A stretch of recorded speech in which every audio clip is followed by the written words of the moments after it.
Assalamualaikum warahmatullahi wabarakatuh. Alhamdulillahirrabbilalamin. Segala puji dan syukur kita panjatkan kehadirat Tuhan Yang Maha Esa karena masih bisa bertemu dalam membahas materi-materi sistem kendali. Salli wa sallim ala nabiyina Muhammadin wa rasulih. Baik, pada hari ini kita kembali akan membahas materi terkait komponen-komponen daripada sistem kendali. Dan untuk pertemuan hari ini kita masuk ke pengaman kerja motor listrik atau yang sering dikenal dengan thermal overload relay, dan materi kemudian kita akan lanjutkan dengan timer delay relay atau biasa yang kita kenal di pasaran adalah timer elektronik. Untuk hari ini kita akan praktekkan dalam terkait timer itu kita akan praktekkan menggunakan timer Omron H3CR. Namun sebelum kita memulai materi kita pada hari ini, kami kembali mengingatkan untuk bisa menekan tombol like dan subscribe apabila video ini ada manfaatnya. Baik, kita mulai saja langsung ke pengaman kerja motor listrik. Bismillahirrahmanirrahim. Untuk membatasi besarnya arus utama, maka pada rangkaian kontrol dilengkapi dengan alat pemutus arus sebagai pengaman beban lebih yang dikenal dengan overload relay. Berdasarkan prinsip kerjanya dikenal beberapa pengaman beban lebih di antara lain, yaitu 1. Melting alloy overload relay. Yang kedua itu thermal overload relay atau bimetal strip overload relay. Yang ketiga itu secondary current overload relay. Kita coba lihat overload relay yang pertama, melting alloy overload relay. Melting alloy overload relay adalah relay yang dapat memutuskan kontak berdasarkan adanya bahan kontak yang meleleh atau welding. Bila arus yang mengalir pada rangkaian utama cukup besar, maka bahan campuran alloy tersebut akan meleleh atau mencair karena panas akibat arus yang cukup besar. Dengan mencairnya bahan campuran atau alloy tersebut akan memutuskan kontak.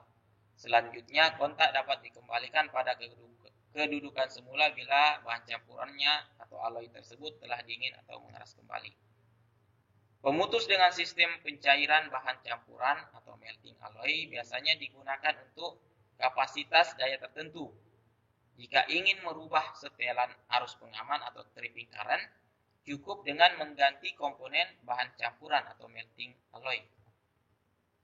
Nah, ini dia fisik daripada melting alloy overload relay.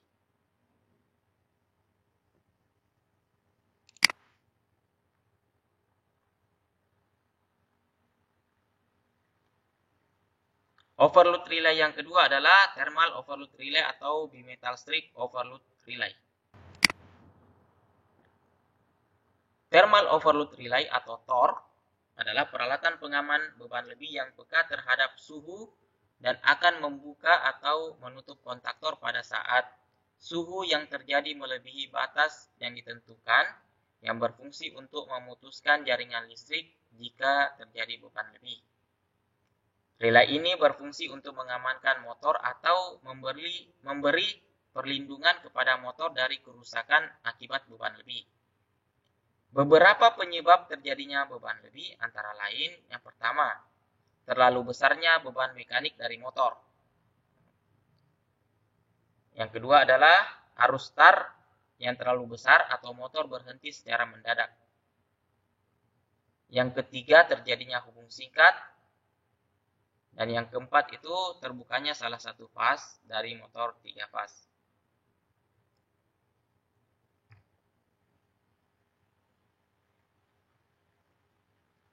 Arus yang terlalu besar yang timbul akibat beban motor yang terlalu besar akan mengalir pada belitan motor yang dapat menyebabkan kerusakan dan terbakarnya belitan motor. Untuk menghindari hal itu, dipasanglah thermal overload relay pada peralatan kontrolnya. Di samping sebagai pengaman beban lebih, Tor juga mempunyai tingkat proteksi yang lebih efektif dan ekonomis untuk melindungi dari ketidakseimbangan pasa. Yang kedua, melindungi dari kerugian atau kehilangan tegangan pasa. Perlengkapan lain dari Tor ialah tombol reset atau reset button yang fungsinya untuk mengembalikan kedudukan kontak 95-96 pada posisi semula, menghubung dalam keadaan normal. Setelah reset ditekan, maka kontak 95-96 yang semula membuka akibat beban lebih akan kembali menutup. Di samping reset button, bagian-bagian lainnya dari Tor ialah pengatur batas arus atau ampere setting range. Ada juga terminal input L1, L3, dan L5. Yang ini kemudian nanti akan dikonekkan dengan thermal overload terminal 3, 5, dan terminal 2, 4, dan 6.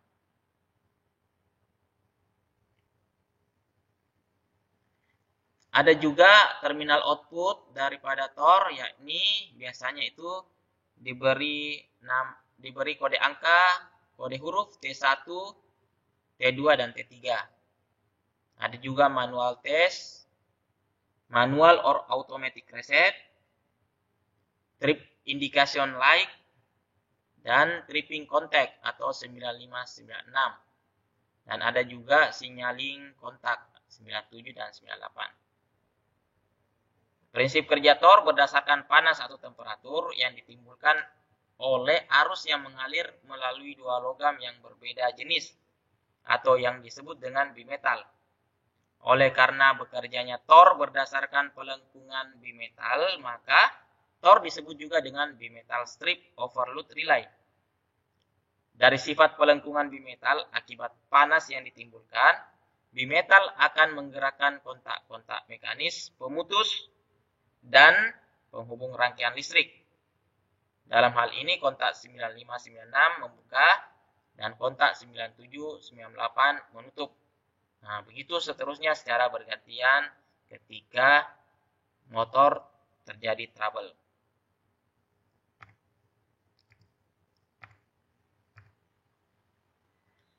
Secara garis besar, karakteristik dari Tor dapat disimpulkan sebagai berikut. 1. Terdapat konektor yang berhubungan langsung dengan terminal kontaktor magnet. Yang kedua, hadirnya full automatic function, manual reset, dan memiliki pengaturan batas arus yang dikehendaki untuk digunakan. Ketiga itu tombol trip dan tombol reset trip. Dan semua sekrup terminal berada di bagian depan. Yang keempat itu terdapat indikator trip berupa lampu LED. Dan yang kelima mampu bekerja pada suhu minus 25 derajat Celcius hingga di atas 55 derajat Celcius. Ini untuk thermal overload relay. Sekarang kita coba lihat overload relay yang ketiga, jenis yang ketiga, yakni secondary current overload relay. Secondary current overload relay untuk pengaman beban lebih terhadap pemakaian arus yang cukup besar. Misalnya di atas 100 ampere. Tidak mungkin digunakan pengaman beban lebih seperti kedua jenis yang tadi. Karena ini untuk pengaman beban lebih yang di atas 100 ampere.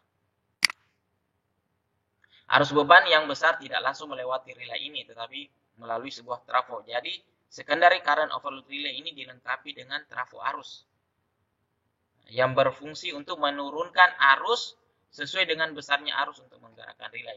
Biasanya itu sekitar 5 ampere. Dan ini adalah salah satu bentuk fisik dari secondary current overload relay. Baik, mungkin itu yang bisa saya jelaskan dari overload relay. Selanjutnya, mari kita lihat materi berikutnya.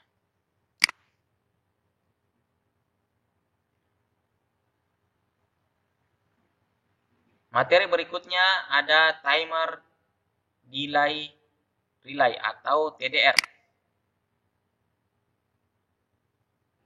atau relay penunda waktu.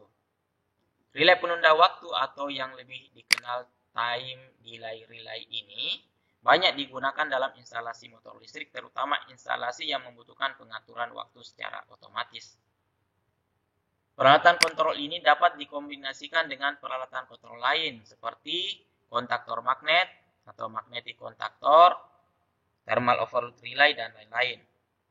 Fungsi dari relay penunda waktu adalah sebagai pengatur waktu. Bagi peralatan yang dikendalikannya, relay penunda waktu ini dimaksudkan untuk mengatur waktu hidup atau mati dari kontaktor magnet, seperti untuk merubah sistem bintang ke segitiga dalam delay waktu tertentu, untuk mengontrol pengereman motor, bikin time, dan lain sebagainya.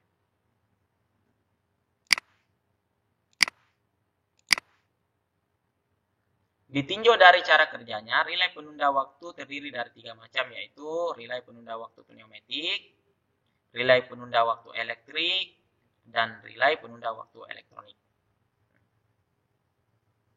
Kita coba bahas relay yang pertama yang bekerja berdasarkan pneumatik.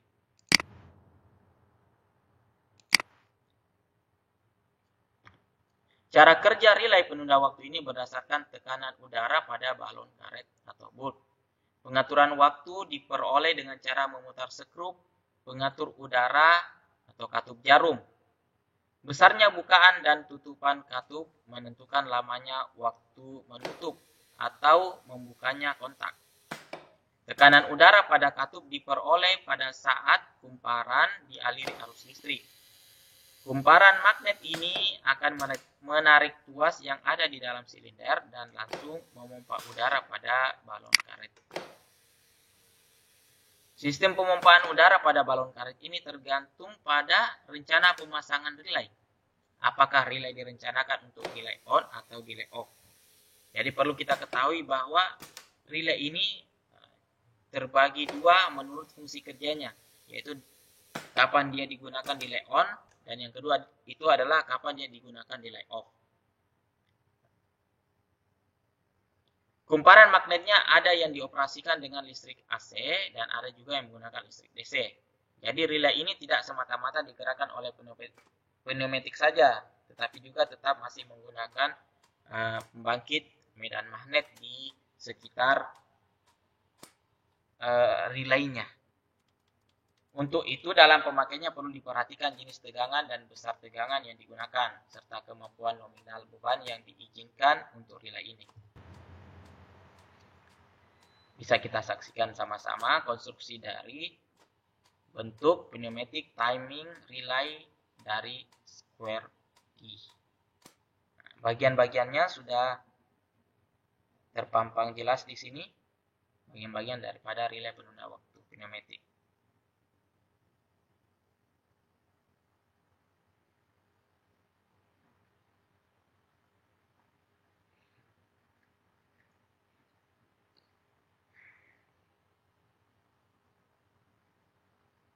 Baik, saya pindah ke DDR berikutnya, yakni relay penunda waktu elektrik atau motor driven. Relay penunda waktu elektrik atau motor driven yang bekerja berdasarkan prinsip induksi motor listrik, yang bekerjanya atas dasar pengaturan waktu putaran motor. Bila motor diberi sumber tegangan arus bolak-balik, maka rotornya akan berputar dan memutar piringan dengan perantaraan roda gigi. Roda piringan itu diberi tuas yang dapat menekan micro switch, sehingga kontak-kontak dari micro switch akan membuka dan menutup. Bila daya yang diberikan terputus, maka pegas akan menarik kembali piringan itu pada kedudukan semula, dan kontak-kontak micro switch akan kembali pada kedudukan semula. Pengaturan waktu dari relay ini adalah dengan cara mengatur posisi tuas atau jarak lengan dengan micro switch.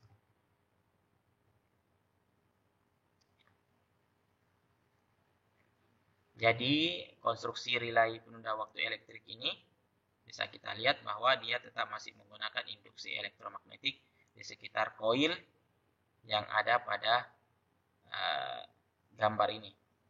Begitu koil ini terenergize, maka akan timbul medan magnet pada rotor dari motor ini, sehingga menggerakkan roda gigi dan menekan micro switch.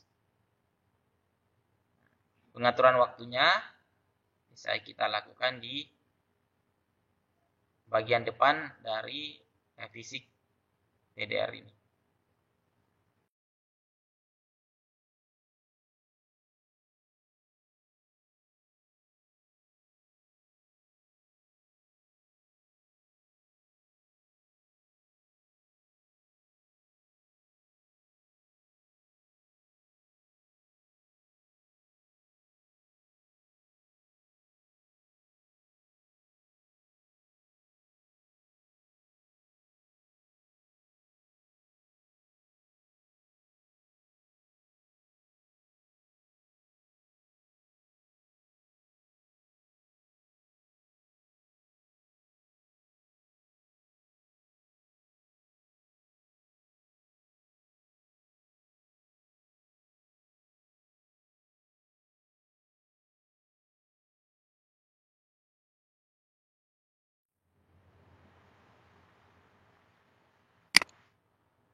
Adapun TDR yang ketiga itu relay penunda waktu elektronik.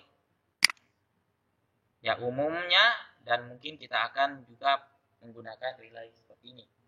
Relay ini adalah penunda waktu yang menggunakan sistem elektronik terdiri dari rangkaian R dan C yang dihubungkan seri atau paralel. Bila tegangan sinyal telah mengisi penuh kapasitor, maka relay akan terhubung. Lamanya waktu tunda diatur berdasarkan besarnya pengisian kapasitor. Bagian input TDR elektronik biasanya dinyatakan sebagai kumparan dan bagian outputnya sebagai kontak NO atau NC. Umumnya TDR ini memiliki 8 kaki. Nah, kita bisa lihat hubungan-hubungan kontak dari terminalnya di diagram wiring berikutnya. TDR elektronik juga mempunyai kontak NO dan NC. Kontak NO dan NC pada TDR elektronik akan bekerja ketika TDR diberi ketetapan waktunya. Ketetapan waktu ini dapat kita tentukan pada potensiometer yang terletak di atas permukaannya. Misalnya ketika kita telah menetapkan 10 detik, maka kontak NO dan NC akan bekerja 10 detik setelah kita menghubungkan TDR dengan sumber listrik. Begitu koilnya terenergize, kita tetapkan dia 10 detik sebelumnya, maka koil terenergize, barulah kemudian timernya berfungsi berhitung. Ini adalah bentuk fisik daripada TDR elektronik. Nah, ini tadi yang saya bilang umumnya memiliki 8 kaki. Dan masing-masing terminal kakinya itu atau kontak bantunya itu sudah jelas diterangkan dalam diagram kontrolnya. Nah, jadi koilnya itu di kaki 2 dan 7. Kontak bantunya itu di terminal 1, 3, 4, 5, 6, dan 8. 1, 4 itu posisi NC, normally close. 185 juga seperti itu. Sedangkan 13 itu posisi NO. 86 juga posisi normally close, normally open.